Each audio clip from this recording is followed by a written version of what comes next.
exercise 8.2 question number 2 part 3. So in this part you have sin 2a is equal to 2 sin a. आपको बताना है कि ये कब ट्रू होगा, ये a की किस वैल्यू के लिए ट्रू होगा. ठीक है, तो ऑप्शंस आपको दिए हैं. तो ऑप्शन ए देख लेते हैं. यहाँ पर a इज इक्वल टू 0 बोल रहा है, तो हम इस पर ही चेक कर लेते हैं कि चेक करते हैं कि हमारी ये इक्वेशन सेटिस्फाई कर रही है या नहीं. So sine 2a is equal to 2 sine a. ठीक है, तो इसमें हम क्या करते हैं, a को 0 पुट कर देते हैं. ठीक है, so 2 sine 0. Okay, so this will be 2 into 0 is 0. Okay, so 2 sine 0. Now sine 0 की वैल्यू क्या होती है, sine 0 is 0. Okay, so this is 2 sine 0 is 0.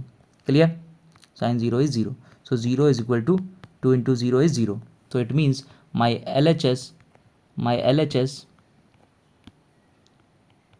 is equal to my RHS. Okay, so it means this statement, this equation, this expression is true for a is equal to 0. Okay, so it means my correct option is option A. Clear. ठीक है भाई.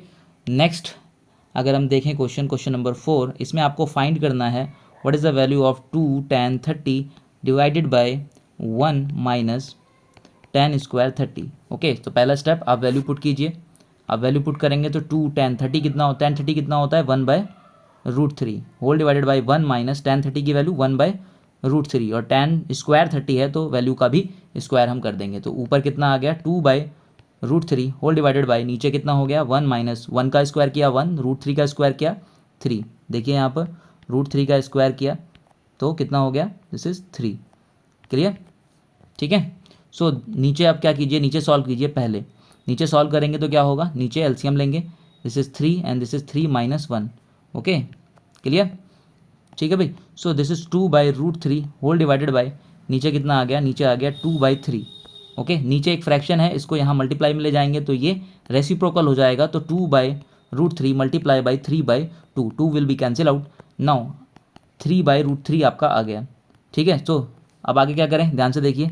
3 को हम क्या लिखते हैं, √3 का square, because square से रूट खत्म, तो यहाँ से 3 को हम इस तरीके से लिख सकते हैं. नीचे कितना है √3, सो √3 will be cancel out. So answer is √3. अगर आप ऑप्शंस को देखें तो किसी भी ऑप्शन में √3 नहीं मिलेगा आपको, वहाँ पे कुछ वैल्यूज़ दी हुई हैं. जैसे कि ऑप्शन ए अगर हम देखें उसमें आपको क्या दिया है, cos 60. क्या cos 60 की वैल्यू √3 होती है, चेक करते हैं. cos 60 की वैल्यू कितनी होती है, cos 60 इज़ 1/2 और हमारा आंसर क्या है √3. तो इट मीन्स ये तो ऑप्शन गलत है. ठीक है, ये ऑप्शन सही नहीं है. नेक्स्ट sin 60 दिया हुआ है. sin 60 की वैल्यू क्या होती है √3/2, लेकिन हमें क्या चाहिए √3, तो ये ऑप्शन भी सही नहीं है. सी ऑप्शन चेक करें तो वहाँ पे कितना दिया हुआ है, वहाँ पे दिया हुआ है tan 60. ठीक है, तो tan 60 की वैल्यू कितनी होती है √3, हमें पता है. ठीक है, तो इसका मतलब ये हमारा करेक्ट ऑप्शन है. ठीक है, so this is my correct option. So my correct option